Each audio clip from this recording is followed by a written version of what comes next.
Hello again, everyone. Welcome to another episode of Game Pass Grab Bag, your weekly podcast reviewing games for the Game Pass collection. Bringing you a new perspective from the day skill rights. Should not have started this episode by drinking a little. I am Vault Guy 1 of this episode, Andrew. With me, Vault Guy 2, Keith. Hello. And with us, Vault Guy 3, Dave. Hey. Sorry, I could not think of an intro for this game because, yeah, we'll get into this. Should we actually at least been Vault Breaker 1, isn't it? No, anyway. I'm not redoing They're this called intro, breakers. Keith.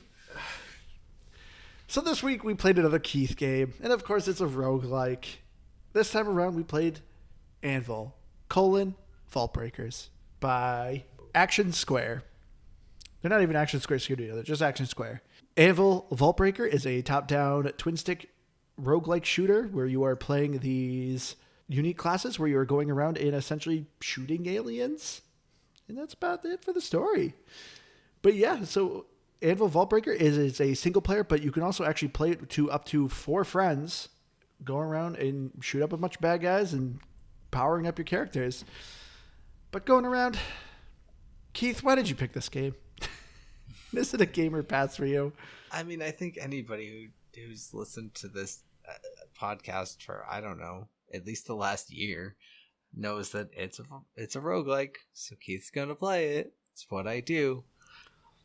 But I don't know. So yeah, I did that, and I like it. There's something oddly simple but hooking about it that I do like. I kind of like a little bit of the system of play because it's fairly short and sweet. But I like the multiplayer aspect of it. It's just hard because matchmaking, it doesn't seem like it exists at this point. So unless you can find friends to play with, multiplayer's not really a thing. But it's a cool function of it, that's for sure. So I think it's a game, but it's not probably even a top 5 roguelike for me this year. Yeah, well, needless to say, Liz could be bothered to play this game. So thank you so much, Dave, for joining us. No problem. We love bringing in Dave for our roguelikes. He's our roguelike guy. He's kind of been, because Liz is kind of like, yeah, okay, I'm taking a break this week. Dave, I'm going to go pass it to you. Was this a gamer pass for you? I'm going to go with pass on this one. I think there's other games that do similar things better, so I'm going to pass. I'm with you there. I'm actually gave this a pass as well. It's not bad. I do agree with you, Keith. It's very simple. So simple that I actually would describe this as a mobile game.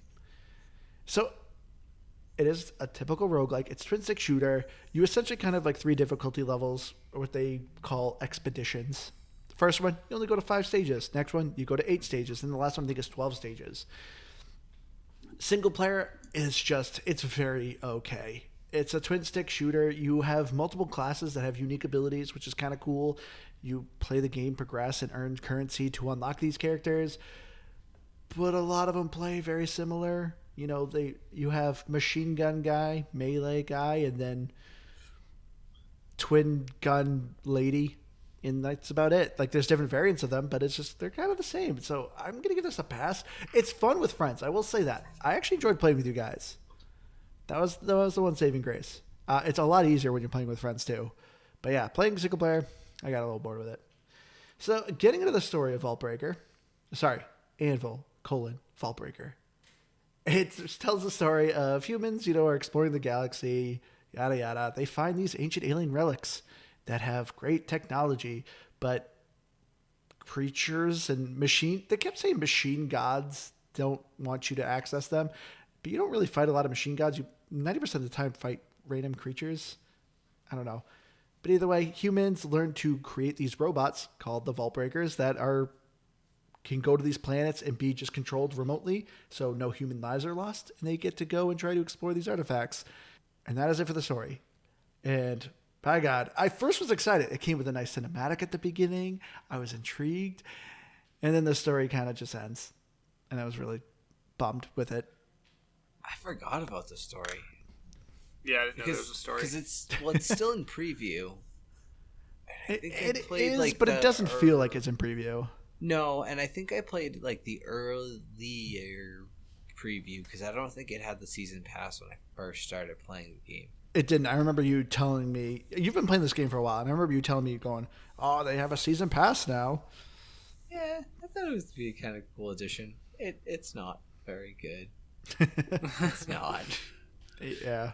So yeah, that's the story. Yeah. Um, I was just like, for me, it seems like they put a lot of effort in it. Like I said, they made a cinematic, and I was like, ooh, this is kind of cool. I like these flashing colors and these crazy aliens. And then it was just like, yeah, no, not anymore. That's it. It's like, okay. Yeah, because like I said, it keeps talking about like the machine gods are stopping humanity and don't want them to access these vaults. But every once in a while, you get attacked by random machines as you progress in the story. And some of the bosses are machines, but 90% of the enemies you're fighting are creatures. I mean, it's like, are the creatures robots? I don't quite get the story. I mean, it looks like even some of the creatures, they are amongst some sort of ruins of technology, some ruins, if you will. So Nobody will, Keith. I did. I literally just did. So I will. All that to say is maybe they're protecting some sort of the technology that's in the ruins. They've gone mad. That's why they're just big. They're bigger versions than some of the other big creatures you fight, I guess, is kind of what they are for the most part. I also like a lot of these creatures are like kamikaze creatures. Can you just imagine being born and being like, yeah, your purpose is just to run at this person and kill yourself. So have at it, little pet. There you go. And like, that's your existence. I don't know. That's in a lot of video games. You just have a little bunch of things that run at you and do explosions. I know. Like, case in point, like Subnautica, that weird explodey fish. Like, it literally comes out of its nest and charges you and kills itself. And it's like, all right, good job. The Subnautica explodey fish. There's the skeletons in Sea of Thieves. Now, where do skeletons come from? Are there baby skeletons? We're not going down this trail again, Keith. They're undead. What do you mean? What trail? I'm just asking. People need to know. But I wanted to ask you guys, did you want more of a story? No. No. Not with a game like this. It's a simple game, so it shouldn't have more of a story, in my opinion. Yeah, I don't know. I think the few... Like Hades had a lot of story, and they did a very good job with it. I still think largely because they built that story on the back of at least something that had already been done in Greek mythology or Roman mythology, whichever one they followed. I don't remember. I always mix them up. All that to say, sorry, I guess, if that's your thing. It's American mythology. It is. No, that's Abraham Lincoln and George Washington. Okay. Abraham weird. Lincoln, vampire hunter. I almost said George W. Bush. George W. Bush is absolutely American mythology. The man dodged a shoe, okay? He's a legend. I forgot about that. Still one of my all-time favorite videos. But Keith, since you mentioned that this is a game preview, that means obviously this isn't complete, even though to me it feels quite complete. Do you think they'll come up with a story? I don't know, maybe. Do you want, but you don't want one? No, because I don't care, and especially for roguelikes. And like, I know we always joke about me and stories and all of these things, but especially for roguelikes, I honestly don't care what the purpose is. It could not bother me any more or less because I'm playing it to play the game, not because of why I'm doing it. The reason I'm doing it is because I want to upgrade my stuff to go further next time. That's why I'm playing the game. What about you, Dave? Would I want them to add more story? Yeah. No. I think the story that they had, I wasn't too engrossed in. I thought it was pretty lackluster, but I liked, the gameplay was pretty fun, so I just stuck with that. I skipped the cinematics after the first. All right. And I guess I'm in the same boat with you. I wouldn't mind more story because as far as I can see too, there's no end game. So that's also kind of what I want to kind of ask you guys too, is like, do you wish there was an end game? It just looks like you have these 3 main expeditions and then it stops. Did you beat the second one? No. So when you beat Symphonia, I believe is the second one. I think it's Cernia, Symphonia, and then Campanella, I believe. Don't quote me on that, but I think that's what it is. And Yeah, when you beat the second one, the third you can do it as like a start now solo, and then there's a look for party, and it's like hard and insane. Are the two additional modes? I don't Oh, want to say that that's end game per se. I understand that it's okay. We increase the difficulty on the last one, but there is something, I guess. all It, right. it's a stretch, and I'm not. It's not a defense of it. I'm just saying it is. It's not just purely, I guess, the very last thing, and you're done. All right. Well, so to get into the gameplay here, so as I said, this is a twin stick shooter. You first start off at your hub world, which is those are what's called anvils. Which, quick tangent, I hate this game's name. I hate when a game does name colon other name, and it's just like just call it one thing. Unless you really plan on creating sequels, like just call this game Anvil or just call it Vaultbreaker. Why is it Anvil colon Vaultbreaker? Like, I feel like they're trying to explain things with its name, but it doesn't. It's Is, just is Anvil an acronym? I no. thought it was an acronym. Uh, I think it might have been, but God, that's still awful. Like, That just was call in a it cutscene Anvil. I skipped. Yeah. I know, yeah. It's either, Anvil is your base, and Vault Breakers are the robots you're controlling. And it's like, just call it one of the things. Just Anvil or Vault Breaker. But anyway, so you start in your hub world, which is the Anvil, and this is where you can select your Vault Breaker. And it's essentially these classes. You start with 3. You start with, one of each type: machine gun guy, melee guy, or gun lady. And you just go on these expeditions. You go to the mission select, and there's 3 main expeditions, and then the 4th seasonal mission. And you just keep doing runs and getting points to unlock other vault breakers or unlock certain pets that give you perks. Rinse, repeat, typical roguelike. But as you're playing through these expeditions, whether it's the first, second, or third, it's how many stages you're going through. Every once in a while you get a boss. Sometimes you're just running around a map, blasting random creatures. And as time progresses, enemies progressively get hard.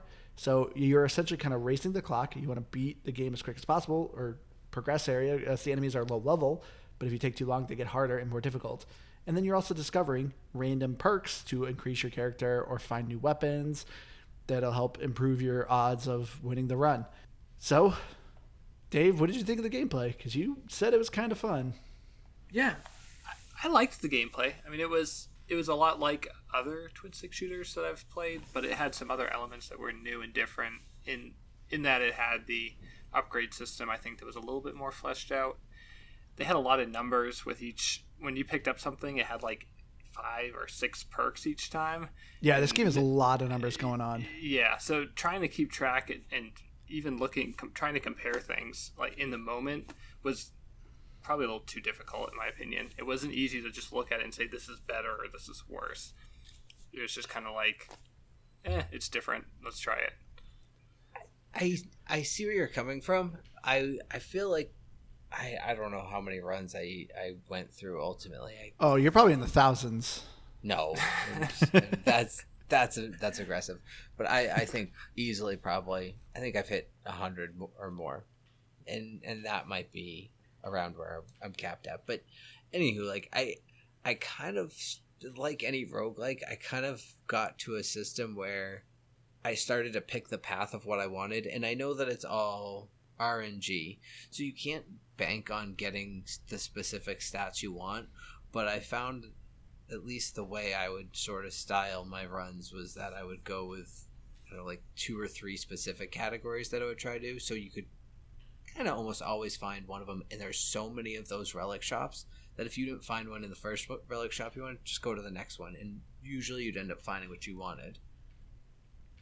I do agree with that. I felt like it was kind of easier to figure out what you want to build as compared to other roguelikes. Other roguelikes, yeah, you're very much like, it's just a complete crapshoot. This one it gave you so many shops and stuff to kind of find that you can kind of start working on what kind of build you wanted. But yeah, this game, it has like RPG numbers. Like you can open up a screen and it just bunch of stats, crit chance, crit damage, attack speed, attack power, skill cooldown reduction, like just a bunch of stuff. Sorry, I even listed that many. But yeah, it's kind of like an impressive like RPG kind of spreadsheet that you got going on. And you know the weapons are pretty varied. You know, the shooty guys has a type of shotgun or a assault rifle or a sniper rifle. You know, the melee guys have either twin fist or a heavy axe. So I like that style of weapons. But for me, it was just this game just did not do anything unique, and so that's why like for me, I'm giving it a pass because it was like when I'm thinking about all the other roguelikes we played and the cool mechanics they add, this one's cool mechanic. For me, the only thing I can think of is multiplayer, which we've done some roguelikes with multiplayer, I believe. Mm-hmm. But yeah, I don't know. I did not care for the overall gameplay of rinse and repeat. To me, it just got so stagnant so quick. I thought it was repetitive in the same way. Like, I think it did do some things a little differently, but it was after a few runs, you were like, okay, like what different thing is coming? So once you've played a boss, once you've played a level, and it was kind of like, I don't know, it just didn't feel new anymore after a while. Yeah, and I didn't think the roguelike progression was that like apparent too.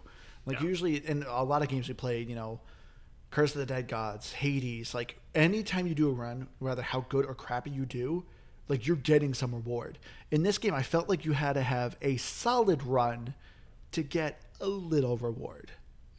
That is for sure true. I mean, it's so one of the things I liked, and I wouldn't even really call it a cool mechanic, but because I don't know, it also kind of builds off something I don't like is, like you said, you are kind of slow on all of these roguelike points because it gives you three trees, and it's attack points types or attack type of skills, defense type of skills, and health type of skills, and that's really about it for your roguelike type of upgrades. And you really only get the currency to do that through the season pass, which, as we've mentioned, is, I don't know, you have to have a decent run to actually get a level or so out of it.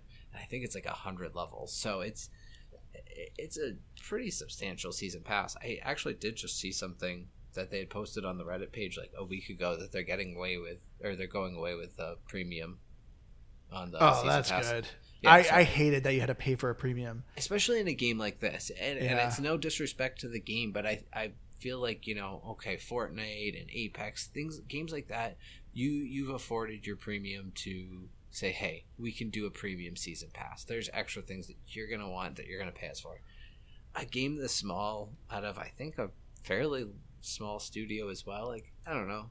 Don't make me pay for it. Give me a reason to want to come back and play your season pass without paying for it, I guess. Yeah, so let's get into the season pass here. So normally, a lot of people, you know, a lot of games have a season pass, and a lot of people are very familiar with them. You usually have two tiers, the free tier and the premium tier. So usually when you progress, usually like level 1 through 50, 1 through 100, you will get a reward. If you have a free pass, it's usually something really kind of trivial, and then the premium will give you something better.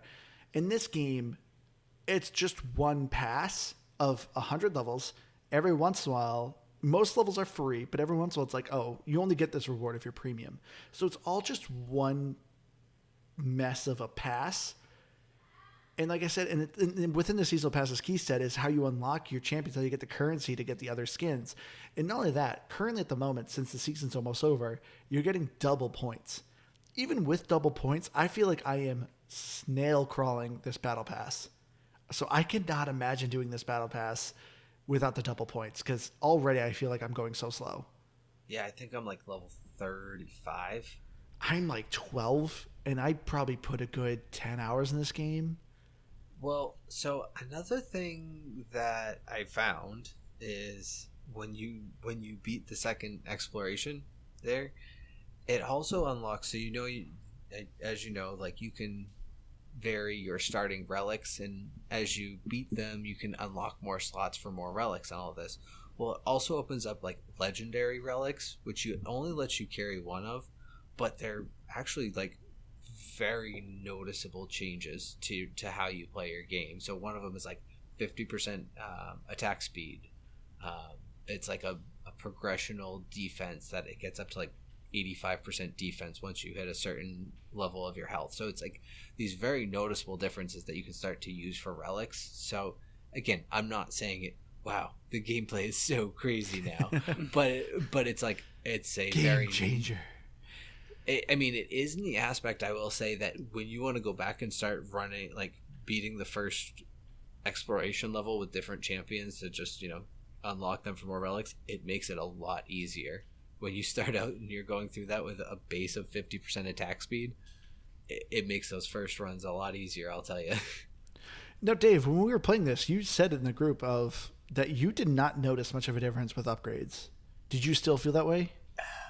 I did a little bit more when I was playing with you, but as a whole, and when I was playing by myself, hardly at all. Like, switching the weapons, I noticed obviously that they were a little different, but the upgrades, there's just, I don't know, I felt there's just maybe too much going on to notice, and it wasn't that hard when I was playing the early levels, so I think that also might have been part of it. So if I had maybe played some of the more difficult levels that weren't part of like the training and all that, I might have seen the changes. Yeah. I mean, I see where you're coming from. When I played solo, I generally didn't feel like I noticed too much of a difference. It's whenever I played co-op where I really saw the difference. One thing I did love about this game is a very simple thing.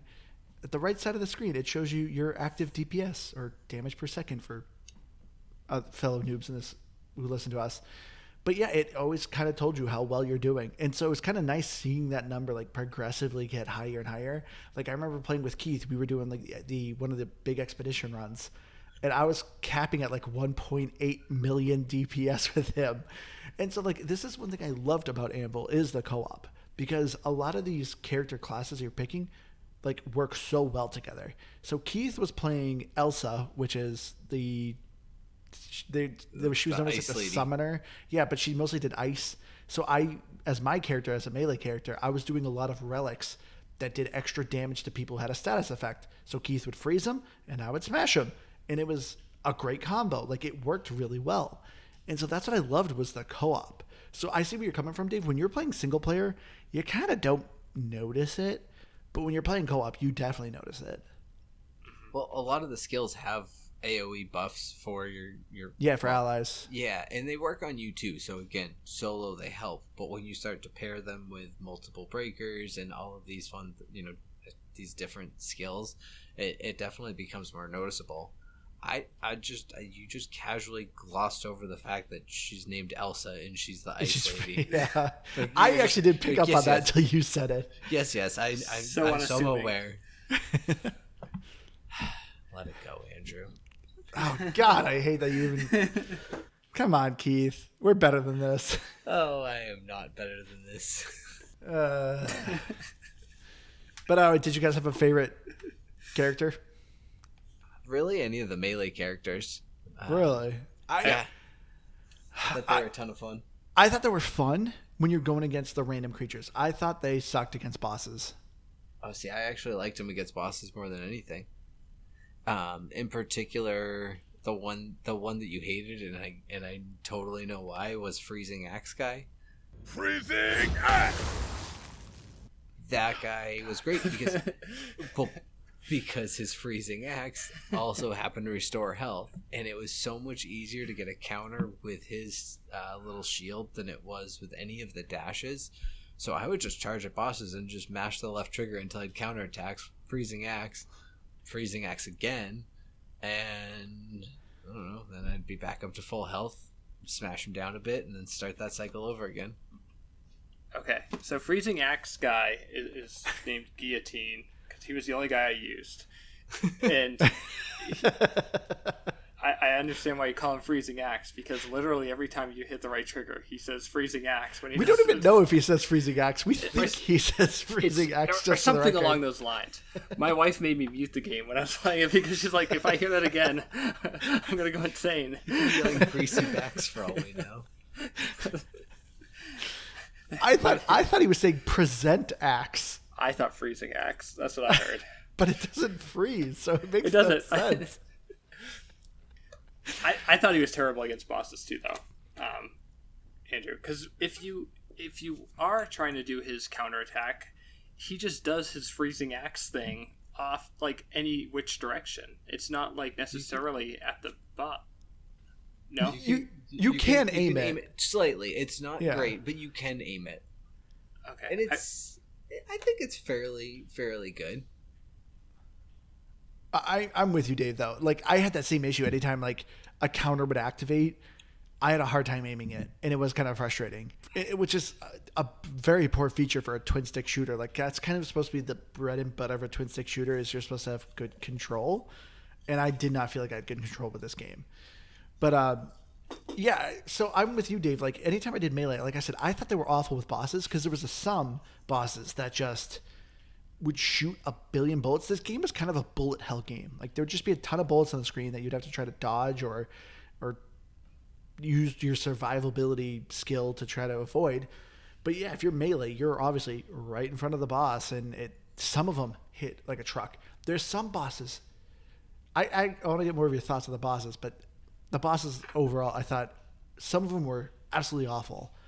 But I think my favorite character class was the Sandman. He did petrify, which would turn people into stone, and he mostly used shotguns. I thought that guy had a good skill set. He actually was a ton of fun for me. But I thought the melee guys were fun because you had like these move combo sets, kind of like Dynasty Warriors. But yeah, for bosses is what, like I said, they irritated me because the bosses are kind of the same. Like, there's a lot of reskin type of bosses, but some of them were a nightmare to play. Specifically one called Sandstorm. He was a boss that was stuck on the top of the map and just kept throwing whirlwinds at you. I hated to go against that boss. That was the one that also split into multiple like snakes, didn't it? That's another variation of him, but yeah, that was the one I hated. Is that variation that split? Because then it would send, I don't know, they'd each send their own bunch of waves of those. It was pain. Did you guys like the boss fights at all? Nah, they were all right. Like, I didn't have anything against them. I just, there was nothing particularly special about them. I think there was a couple that were unique, but a couple of them even like the giant lizard. That's which one? Well, exactly. You fight it, but you fight a giant lizard in the game, so it's just a bigger version of that. And I think even the sandstorm is just like a flying creature that's like stuck to the top of the screen. I don't know. There's a couple that are unique from actual enemies, but overall, I don't know. They're not that impressive, and some of them just get to be really just bullet sponges. Yes.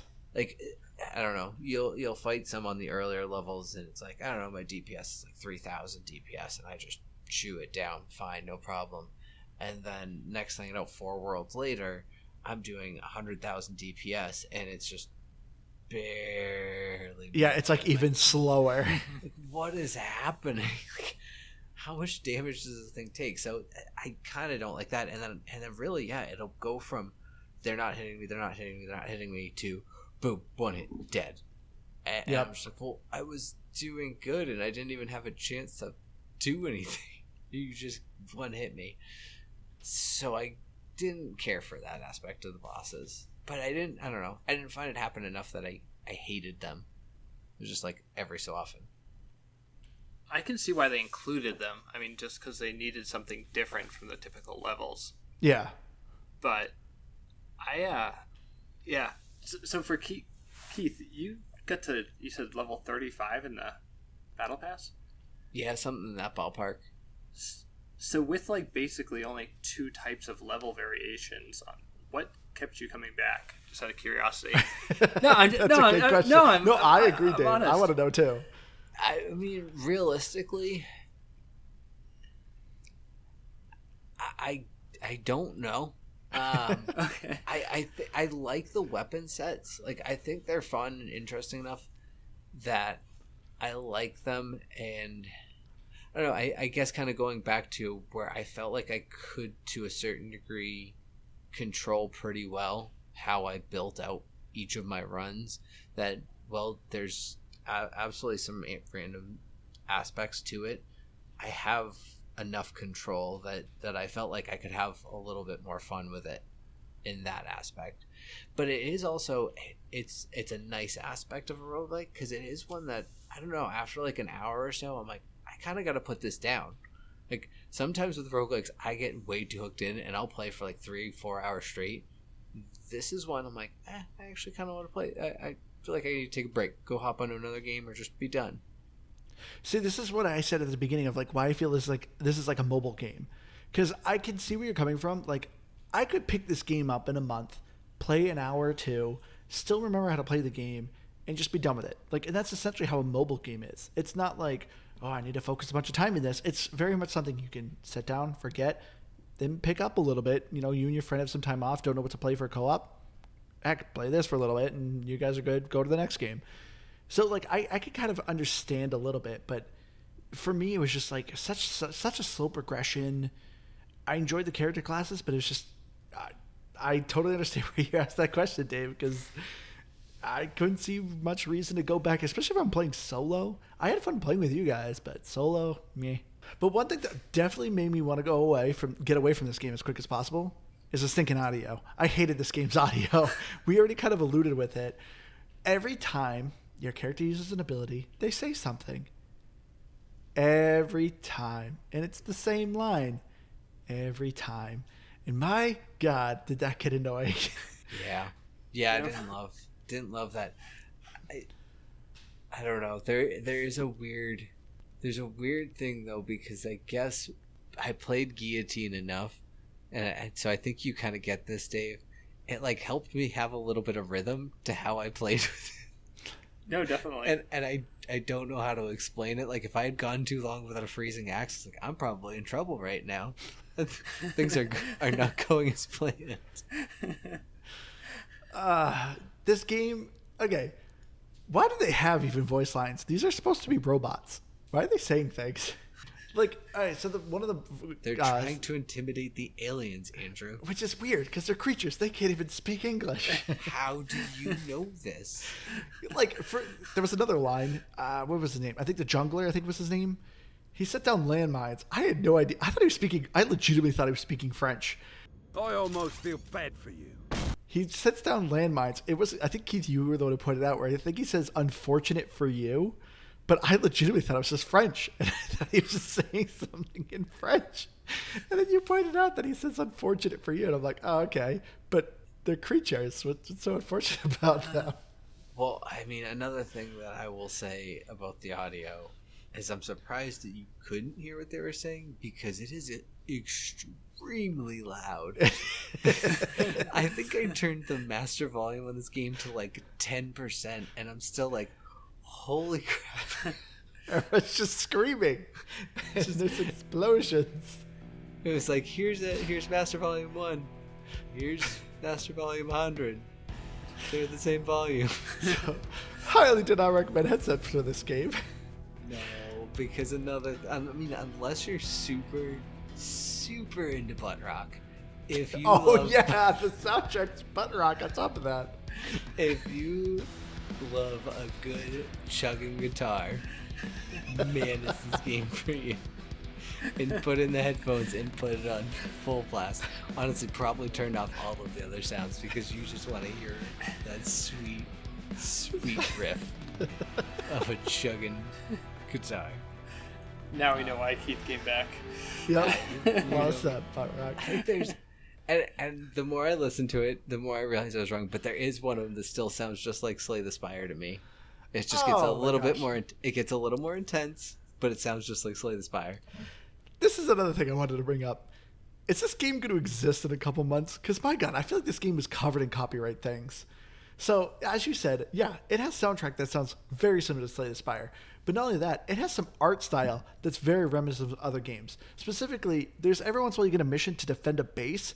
The base, 100%, if anyone has played StarCraft 2, you can upgrade the Terran's base to have a turret on top of it. It looks exactly like that. It is a spitting image of it. And it's just like, man, these people have just copied so much different things. Well, I mean, there's the Elsa, but I think that one's... then Elsa from Frozen. That one could be ripped off as a little bit of parody, because I don't think that she's called an Ice Queen or anything. I guess. Elsa She's is called. a name. She's actually called a summon battlesuit, is what her term is. Yeah, and Elsa is in fact just a name, but it's that one I think is more just funny. But it's the only human name of all the other suits. Other suits you have Jungler, Sandman, Quake, Guillotine, but then Elsa, it's like, okay. I mean, that's a valid point. Yeah, I don't know. It probably won't. It'll unless I guess the game ever comes out of preview and they like really substantially change it, then maybe. But I think it'll die. And it's sad because it's a fine roguelike. I'm not gonna defend it by any means. I'm not gonna stand and be like, wow, this game's awesome. But I don't want to get to my summary too soon. But I largely enjoyed my time with it. But Dave, so your wife complained about the audio, but did you have any issues with it? I honestly didn't notice the background music at all. The repeating lines, though, got on my nerves. But to Keith's point, I did.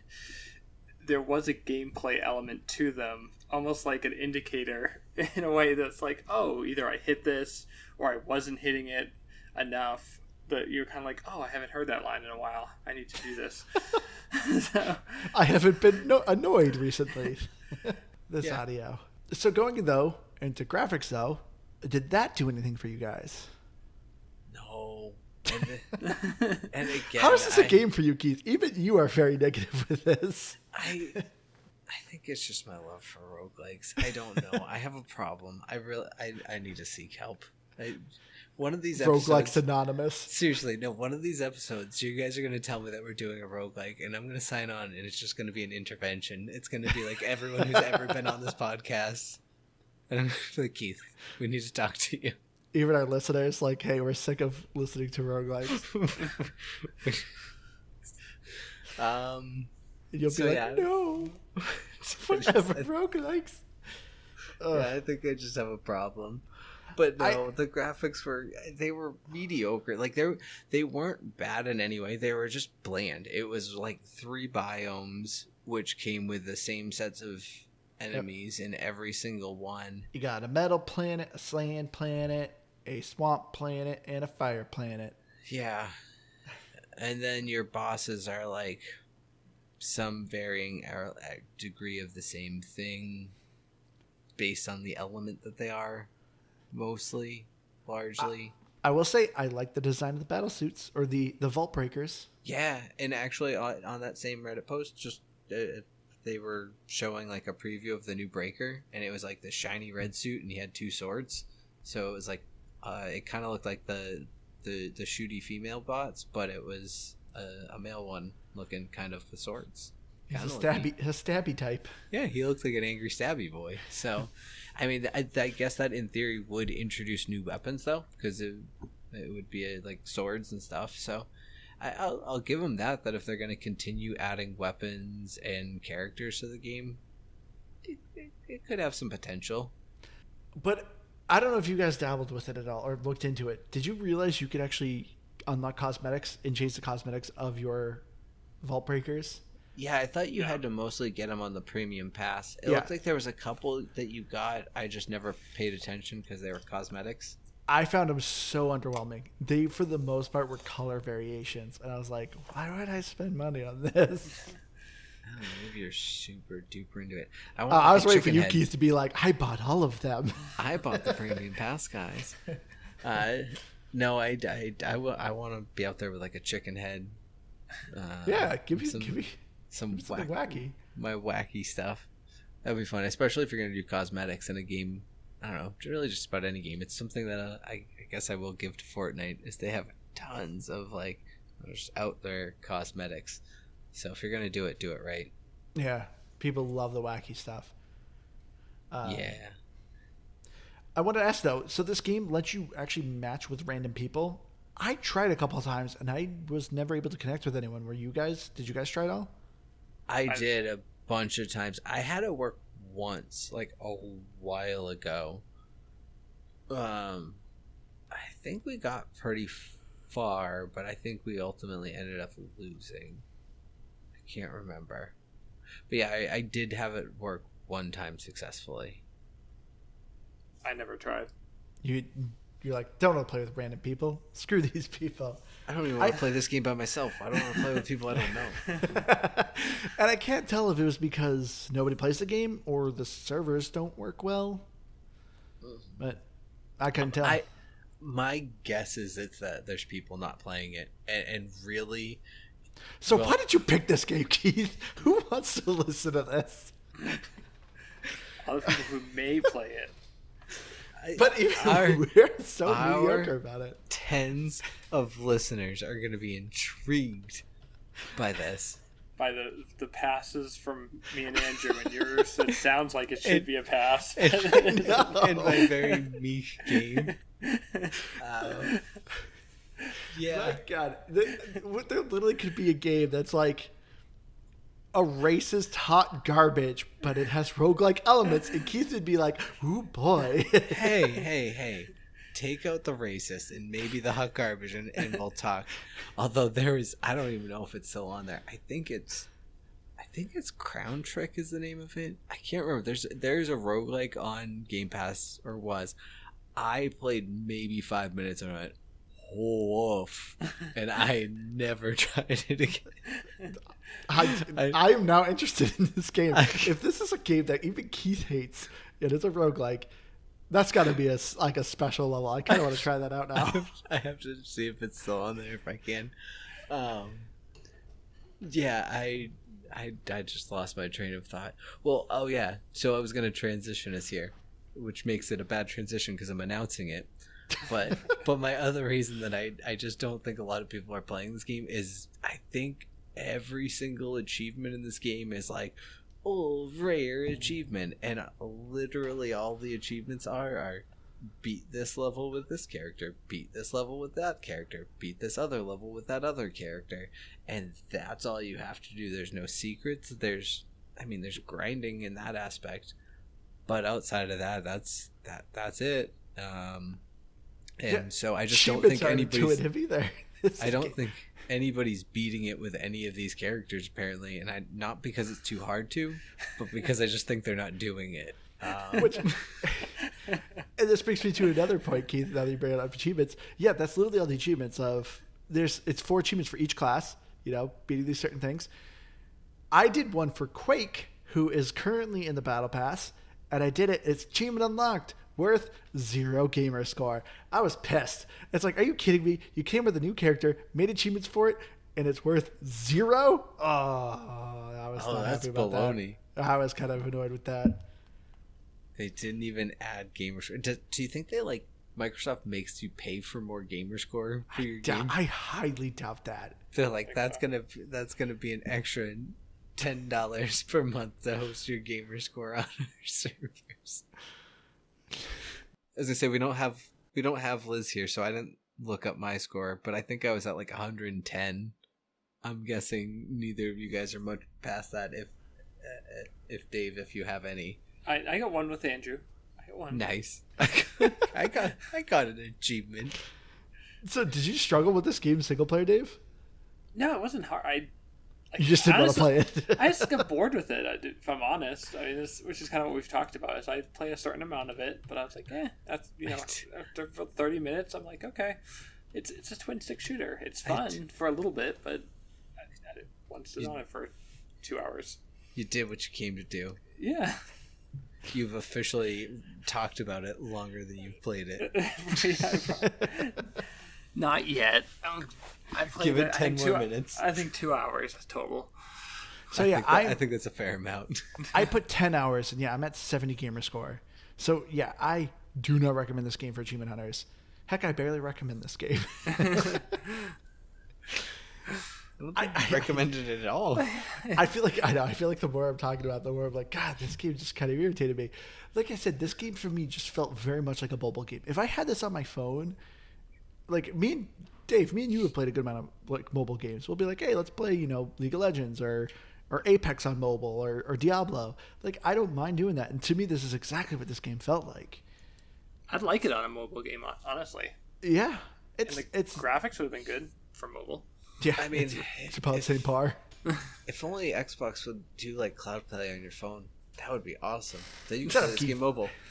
Well, I will say, so guessing to transition to that. So this is one of the games that actually has touch controls for the xCloud. So I tried xCloud with it. I did not like it with the touch controls. I think it was fine, but I definitely was having awful runs doing the touch controls. It did better when I did a controller doing xCloud, and I thought it was fine that way. But yeah, I wouldn't recommend this game for the touch controls. Yeah, I could see that. That would, and that would be my only real pushback when you say it makes a good mobile game. I'd be like, yeah, I want mobile game, but with a controller. If I can do that, then, and I can, but that would be the only way I would want to play it on a mobile game. But I otherwise largely agree with you. So let's get into our final thoughts here. Keith, tell everyone, why the hell did you pick this game? I have really fired up Andrew. He is using HE double hockey sticks. I mean, I started playing it because it's what I do. Honestly, I picked it because it was it's a game I've already played, so now I just have to get you to do your part, and then we can record an episode. That's part of the reason I picked it for an episode. Yeah. But yeah, I don't know. The more we've talked about it, yes, I can't say that I look back on this game of, wow, they did this great, they did that great. But there's something oddly hooking about it to me, and probably largely because of how I play roguelikes and the way I do. But even like Andrew was calling it a mobile game, I don't really anymore, but I used to play a ton of mobile games even. So a very simple progression is about all it takes to kind of like, I don't know, that and mixed with like quick runs and like, I don't know. I don't have the attention span. It's why I don't do good with big games anymore. So that's why I think I like this, and I think it's fun enough. But ultimately, the only thing I would really say I would recommend it for is if you're looking for something to play with friends, and something simple to play with friends. It can be fun for that. But yeah, it's a fine game. I don't think I can give it above like a 79 because it just doesn't earn the 80 plus. Well, quick, another thing too. What also caught me off guard with this game? Did you guys see how big the download space of this game was? I didn't. No. Is it big? It's 11 gigs. Well, that is big for a game this size. Yeah. Deep Rock Galactic's like 2 gigs. This game's 11. Well, speaking of that, actually, this is another thing. Man, 78. So another thing is this game isn't truly procedurally generated. Did you notice that? Yeah, There is repeating worlds. I'd be like, oh, I remember the starting point. I remember running this way. There's a relic shop here. These enemies spawn there. It's not truly procedurally generated. It's just random in the order that it sends it to you. So another point out, 78. So what makes this game 11 gigs? It's not graphics. It's definitely not audio. Like, do you know how hard it is? You don't know how much audio is in those voice lines, and man, the deep tracks on that butt rock. You think it's actually just looping for 3 minutes? No, that is a 45-minute butt rock solo. No, that butt rock is live, actually. Someone's in the studio jamming away. Streaming directly to your device. That's actually why it's so big. Yeah, there's a stream built into it. There's a DJ constantly. Oh, my God. Dave, what did you think of Anvil, Vault Breaker? So it was a twin stick shooter. It didn't have much story. Its gameplay was fine, but it just didn't have anything that really hooked me and made me want to come back. With so many other games out there that do a lot of different things and kind of have their different hooks, I just didn't find this one to be one that I wanted to come back to a lot. I didn't think it was terrible by any means. It just wasn't. It wasn't great or anything, like I said, that kept me engaged for a while. So, give it a 68. See, it's not nice. Yeah, don't give it 69. That's not nice. I apologize. I feel like I'm being extra harsh to this game. It's really not bad. It's just all the roguelikes we played, this one is just so middle of the road that it's so underwhelming. It's so underwhelming that there's not even on Metacritic. I don't know if it's because it's on Game Preview, but Yeah, it's Game Preview. But I feel like this is a kind of game that will probably never leave Game Preview. It'll just like perpetually be in there. Because to me, like I said, it feels like a completed game. It has a battle pass. You can spend money. It has achievements, characters. Like, I didn't have any bug issues either. So to me, it was very stable. But yeah, this game it was so middle of the road. Audio was kind of annoying. Graphics were fine. It felt like a mobile game. The co-op to me, I thought was good. And like I said earlier in the episode, like to me, that was this game's big saving grace is, if I'm playing with any of you guys, we're sick of playing Apex or something like that. It's like, well, what do we want to do just to kill some time? I wouldn't hate playing Anvil. Like, hey, let's all jump on Anvil and do a couple rounds or something like that. It'd be perfectly fine. It's, it's very simple. You don't need to remember any crazy mechanics. I can play this game a couple months later and still know exactly what I'm doing. So it's a game that's there. Which seems kind of like a harsh thing to say, but it's not a bad game. It's there. Well, and now even with cloud gaming, you don't even have to have it installed. Exactly. So it doesn't even have to have the excuse of like, oh, well, I got to download it. It's like, yeah. No, just fire up cloud gaming. Worst case, somebody has a little bit of lag, and even I don't. It's like it doesn't. But yeah, it's like cloud gaming makes the beauty of that capability so much easier. And that's specifically why I brought up the download size with you guys, because to me, if this game was a gig or two big, that would be much more beneficial for this. Because, oh yeah, I can't do cloud gaming. Download the game, 2 gigs. It should be done in like 5 minutes. But 11 gigs? Like, what the heck? Or 2 gigs, you don't mind just leaving that on your hard drive. Like, right. Yeah, exactly. Even if you're in rough hard drive space, you're very like, oh, I'm going to delete that 1 gigabyte game to save space. You're not. You're looking for double digits or more. So for me, like, I'm giving it a 65. It's not bad. It's just, it did nothing for me. So thank you, Keith. And I did look up Crown Trick is still on Game Pass. Is it actually a roguelike though? I don't know. I didn't look that far into it. I just looked to see if it was there. I'll have to look at it. I'll let you know which one it was. All right, but let's end this episode because I'm sick of talking about this game. So that was our review of Anvil: Vaultbreaker. I've been your Hardcore Gamers, Andrew. You can find me on Xbox Live at Firebird01952. If you have any game suggestions, please email us at GamePassGraphic@gmail.com or Facebook GBGBpod or Twitter GBGBpod. Keith, take it away. Been Keith. I think it was Nuclear Throne, actually. That might be the one. I've heard good things about Nuclear Throne, so I don't know if it's that. Maybe I'm wrong. I don't know. Maybe I didn't play it long enough. Anyways, that's good outro, Keith. Do you guys want to do that space game? Space Lines of the Frontier or whatever? I mean, I'd be down for it. It's like Overcooked Airlines in space. It's kind of fun. That would be fun. More fun than this. Oh, it would be a ton more fun than this. You get to dance for people. Ooh. How is this episode almost an hour? I'm sorry, I don't know. Dave. Dave, take it away. Yeah. Oh, I'm David. He fell asleep. Yeah. My gamer tag is Bags1147. Thanks for having me. All right, everyone. Thank you all so much for joining. We apologize for this episode. We please hope you join us next week. We love you all. See you again. Bye.